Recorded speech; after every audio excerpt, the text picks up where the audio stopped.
Joined here by Lou Esposito along with Brent Showers, William Guest. Coach, just some comments about tonight's game. Well, they're a good team. I was disappointed a little bit how we played, actually a lot of it, how we played in the first half. Super proud about how our kids came out in the second half and fought, came back. I challenged them at halftime.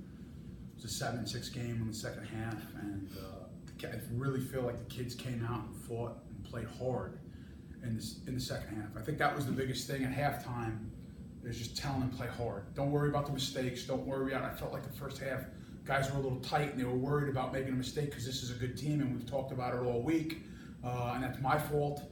But I felt like the guys came out in the second half and played with good effort and good energy, and it showed. And I think, going through in this off season, it's going to take a lot of work.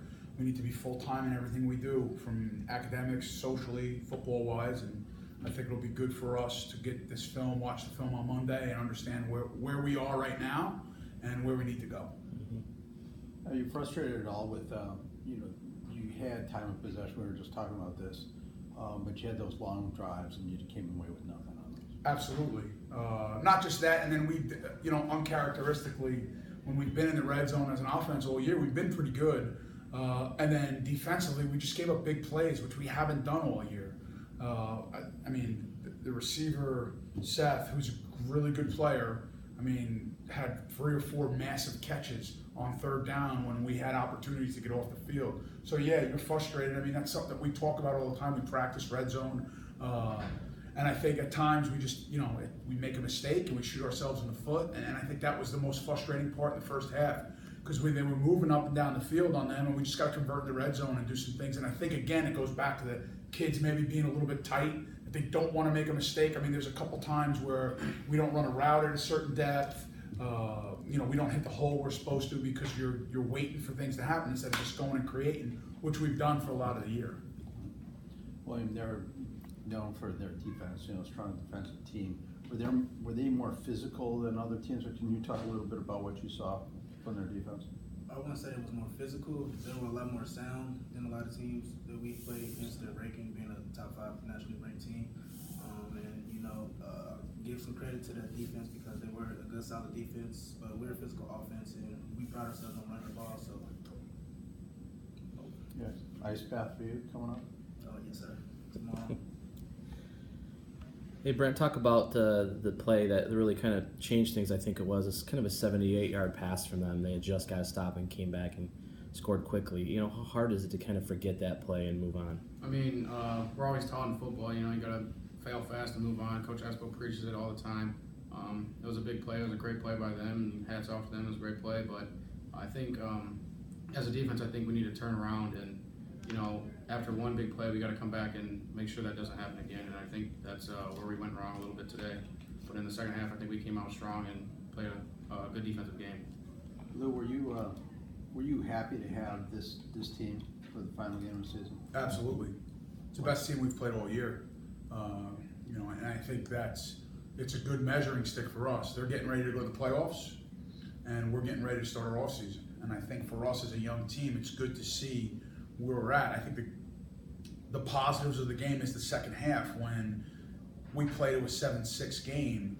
That shows you where we could be. I think being a young team, and if you look at us throughout the whole year, we've struggled to stay consistent. Every game pretty much has come down to the last quarter, and guys are fighting and fighting and fighting. And we've got to get to the point where we're more consistent in the first quarter, the second quarter, and the third quarter. So in the fourth quarter, you have a lead and you can play with a lead. We haven't really done that all year. Every game we've won has been tight at the end, other than too early. So I think for a young team, it was good. And again, they're a great football team, and they're going to be really good. And they have 19 seniors that start for them and 3 juniors. So for us, we have a long way to go. But I'm excited about where we are, and I'm excited about the team. I told these guys after the game, nobody hates losing more than me. I am the worst loser in the world. But there's a lot of things to be proud of what these guys have done. And I think they came in as young men, and they're starting to become men. Coming out and having a winning season for the first time ever in school history. It's funny, Coach Donnelly started their football program there in 1996. And he told me, he's like, we won 1 game the first year, we won 2 games the second. He goes, you guys have done a great job in what you're doing. He goes, and you're doing it the right way. He goes, just keep staying the course. And he made a point to me. He goes, you've competed in every game, and just that alone will build character for the kids and become more mature. And the challenge isn't going to get any easier for us. It gets harder going into the GLIAC because week in and week out, everybody's really, really good. So we have a lot of work to do, and I'm proud and I'm happy where we are, but there's still a long way to go. Yeah, I was going to ask about that.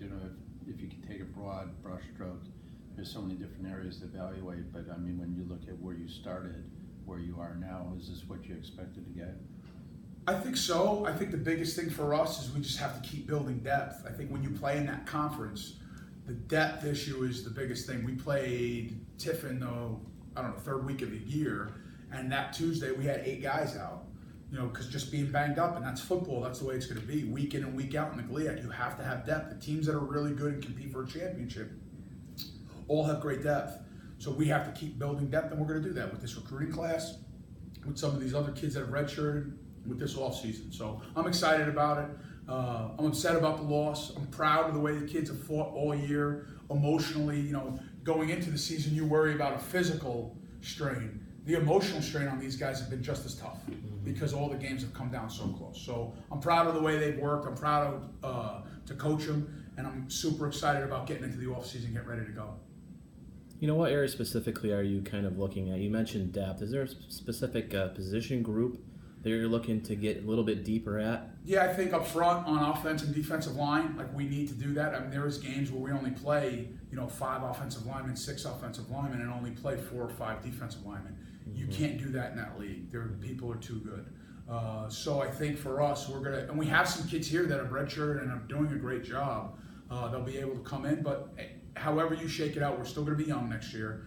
We're still going to be inexperienced in the league. But the things that we can do now, we can control as far as our weight program and who we recruit, and that's what we're going to do in the offseason. And last question for Brent. I mean, you came close to 100 tackles this year. How do you assess your individual performance this year? I think I got to tip my cap to the defensive line. Every game they did their technique, done what coaches taught. I go out every day and play for my teammates. It's not about me. So at the end of the day, it was all about the game plans every week, and I think that coach set us up well, and I think defensive line played amazing. Our front seven was pretty tough this year, and I think that it's a stronghold going forward. So.